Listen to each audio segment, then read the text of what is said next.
First, a disclaimer. I'm not a scholar anymore. I just don't have the physical strength for those all-nighters. But in my PhD years, I did study the shit out of electoral systems and even published a book about it. Yep, this one. So you need to hear me out on this. As far as I know, I'm the only electoral system guy on TikTok, so you don't have a lot of choice. So let me put it straight. America's electoral system is one of the worst, which is natural because it's also one of the oldest. What do you expect, right? It's like using a cell phone from the goddamn 90s. Last week, I talked about how countries with a proportional representation system almost never have to worry about gerrymandering. In fact, they don't even have to worry about redistricting. And today, I want to show you that preventing gerrymandering is far from the best part of proportional representation. What's the best part? Well, that is the central thesis of my book. Proportional representation makes the majority unstable, and that instability is the fundamental safeguard against the tyranny of the majority. Have you thought about why democratic countries tend to have things like due process and judicial independence? Well, it's not because the majority of the voters are always good guys.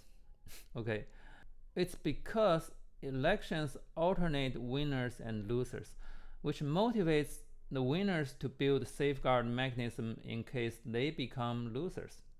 That, I think, is the top reason that we need democracy.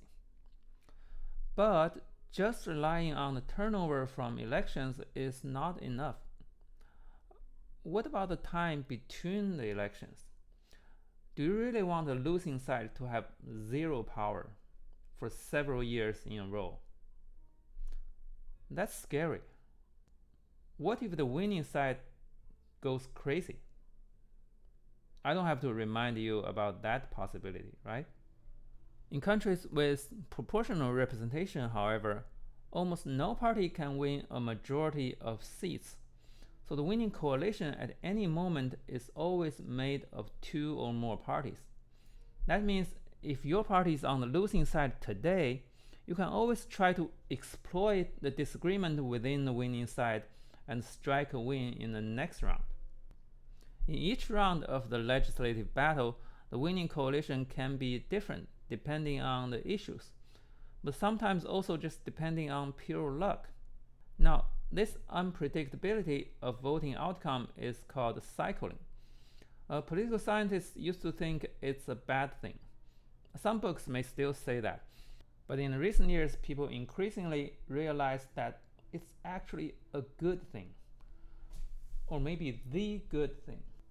You see the title of my book? Why do we want everything to be predictable? My kids don't even want their breakfast to be predictable. In politics, some limited chaos is definitely good because it prevents a permanent majority. So technically, how does proportional representation create more parties? Firstly, let's look at America's first-past-the-post system. Let's say this area has 10 districts. You have a party that earned 10% of the votes in each district. Guess how many seats you will get? 0. I'm sorry. Your votes are just spread too thin. They don't help. But what if we switch to proportional representation? Let's remove these district boundaries and make the whole area a big district with 10 seats. How many seats does your party get now? 10 times 10% equals 1. So just by removing these district boundaries, your small party will magically gain a foothold in the parliament. What? The same voters but more parties? But that's not over. When voters notice that your party has the ability to win seats, more of them will start switching to your party because they don't have to worry about wasting their votes on a party that's too small. So after a while, your party may become the kingmaker that determines which big party will be able to form a winning coalition. You may not always get what you want, of course, because you're still small, but you may be able to negotiate some policy concessions. And you don't have to worry about spoiling the election either, because after you get the seats, your party can still feel free to cooperate with the lesser of the two evils. Right? Let's say if the lesser of the two evils fails to get a majority because of your party.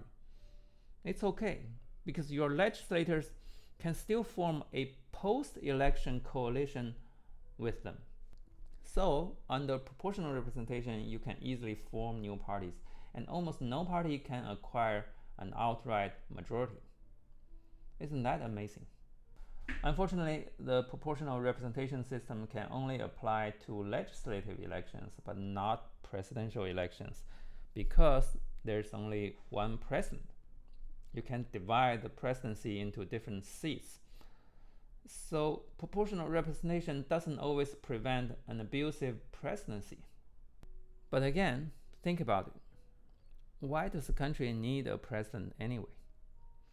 Half of the world's democracies, Western Europe, Japan, Australia, Canada, India, South Africa, Malaysia, all these countries don't have presidential elections.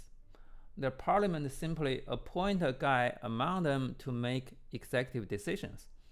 This guy, the prime minister, is essentially an agent of the parliament. The parliament can remove the PM just like the board of directors of a company can remove a CEO.